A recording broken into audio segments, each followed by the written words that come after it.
Қайырлы күн баршаңызға. Менің каналыма қош келдіңіздер. Бүгін әдемі қытырлақ болып пісетін балықты қуырып, осып көрсететін боламын. Видеоның соңына дейін көріңіздер. Міне әдемі болып шығатын болады осылайынан. Ең бірінші балығымызды тазалап жуып аламыз. Бұл карас деген балық дәмі өте тәтті болады. Осылайынан майдалап тұрып осатын болсаңыздар, бұл қылдықтары білінбей кететін болады. Дәмі деген өте тәтті болады бұл карас балықтың. Осылайынан осасыздар, майдалап тұрып осасыздар. Екі бетінде дәл осылайынан осып шығатын боласыздар, қыздар, майдалап тұрып.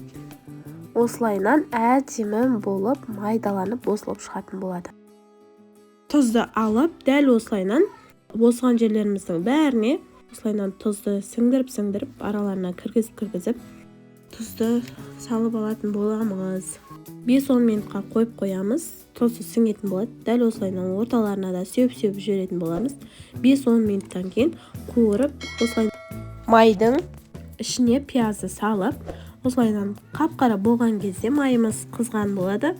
Пиязымызды алып тастап, онға балығымызды осылайынан аунатып алатын боламыз. Барлық жағына онды түйгізіп, осылайынан аунатып аламыз. Қызып тұрған майымызға осылайынан балығымызды салып алып, осылайынан қуырып аламыз. Арғы бетін қарап тұрамыз. Қоңырлау болған кезде мені осылайынан аударып, арғы бетіне аударамыз. Арғы бетінде осылайынан қызарғанша қуырып алатын боламыз 5 минуттай. Міне біздің балығымыз дайын. Өте қытырлақ, әдемі болып, дәмі күшті болып шықты.